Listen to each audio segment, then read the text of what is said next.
America ने Venezuela पर हमला कर दिया।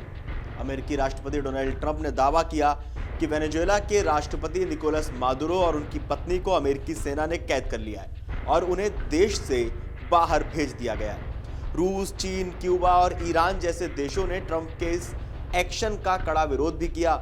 इस पूरे घटनाक्रम के बीच ये जानना बहुत अहम हो जाता है कि आखिर अमेरिका ने जिन वेनेजुएला के राष्ट्रपति निकोलस मादुरो को बंधक बनाया है वे कौन हैं? वेनेजुएला की राजनीति में उनकी क्या भूमिका रही है? अमेरिकी सरकार उनसे किस बात पर नाराज रही है? इसके अलावा ट्रंप प्रशासन की ऐसी क्या नाराजगी थी कि वेनेजुएला पर कार्रवाई के साथ मादुरो को कैद करने जैसा कदम उठाया गया?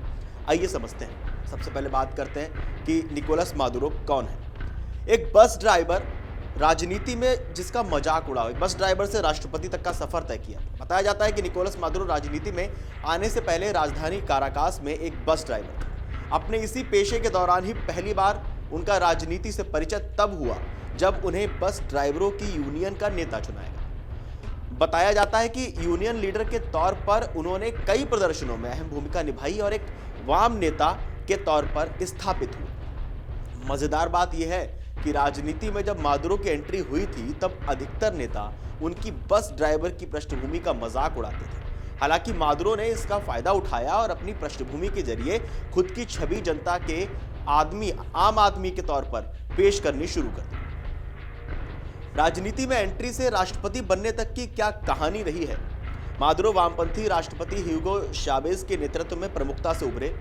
वो वेनेजुएला की यूनाइटेड सोशलिस्ट पार्टी से जुड़े हैं। राजनीति में आने के बाद उन्होंने चावेज सरकार में विदेश मंत्री का पद भी संभाला।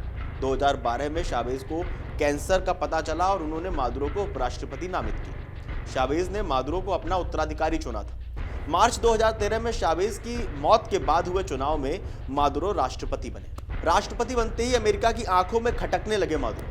दरअसल सितंबर 2013 में जब मादुरो अमेरिका के राष्ट्रपति बने तो उनके पहले कुछ फैसलों में से एक फैसला अमेरिकी राजनयिकों को देश छोड़ने के आदेश से जुड़ा था।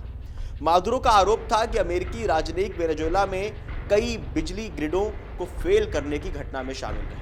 2014 में जब वेनेजुएला में आर्थिक संकट को लेकर छात्रों के प्रदर्शन की आग पूरे देश में फैल गई, इस दौरान मादुरो ने आंदोलन में विदेशी हस्तक्षेप की आशंका जताते हुए कई मीडिया चैनलों की एंट्री पर प्रतिबंध लगा दिया। इसका पश्चिमी देशों ने भी विरोध किया था। इसी साल मादुरो ने अमेरिका के राष्ट्रपति बराक ओबामा को चुनौती दी कि वेनेजुएला से सीधी और स्पष्ट बात करें। हालांकि अमेरिका की ओर से 2015 में वेनेजुएला पर कई आर्थिक प्रतिबंध भी लगा दिए गए थे। यानी अमेरिका और वेनेजुएला की लड़ाई जो है वो नई नहीं है, काफी पहले से चल रही, काफी पुराना विवाद है इनका। जब ट्रंप की नजरों पे मादुरो चढ़ने लगे, बात थी साल 2018। वेनेजुएला में हुए चुनाव में मादुरो की जीत हुई। हालांकि ट्रंप के नेतृत्व वाले अमेरिका और कई पश्चिमी देशों ने इस जीत को धोखाधड़ी करार दिया। अमेरिका का दावा था कि मादुरो ने लोकतंत्र को खत्म कर तानाशाही स्थापित की। अगस्त में जब मादुरो एक सैन्य परेड में हिस्सा ले रहे थे, उसी दौरान कई विस्फोटक लदे ड्रोन्स के जरिए काराकास में हमला बोल दिया गया। गृह मंत्री ने अगले दिन ऐलान किया कि इस घटना में मादुरो सुरक्षित हैं और कुछ गिरफ्तारियां हुई हैं। वहीं फिर सितंबर में अमेरिकी खुफिया एजेंसी और वेनेजुएला की सेना के कुछ अधिकारियों के बीच मादुरो के तख्तापलट को लेकर चर्चाओं की खबरें सामने आने लगी। हालांकि अमेरिका की ओर से इसकी पुष्टि नहीं की गई थी। इसके बाद बात करते हैं साल 2019 की, जब जनवरी में वेनेजुएला में अमेरिकी समर्थित नेता हुआन गाइडो ने खुद को वेनेजुएला का राष्ट्रपति घोषित कर दिया। ट्रंप की सरकार ने उन्हें वैध राष्ट्रपति के तौर पर मान्यता दे दी। मादुरो ने इसे तख्तापलट की कोशिश करार देते हुए अमेरिकी राजनयिकों को 24 घंटे में देश छोड़ने का आदेश दे दिया। अप्रैल में राष्ट्रपति मादुरो ने राष्ट्र के नाम संबोधन में बताया कि उनके वफादार सैनिकों ने तख्तापलट की कोशिशों को नाकाम कर दिया।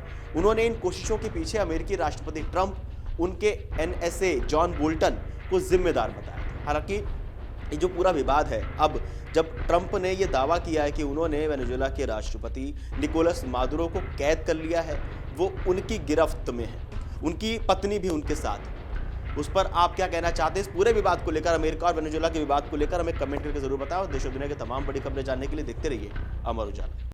अगर आप ये वीडियो YouTube पर देख रहे हैं तो हमारे चैनल को सब्सक्राइब कर बेल आइकन दबाएं और Facebook पर देख रहे हैं तो हमारे पेज को लाइक करें।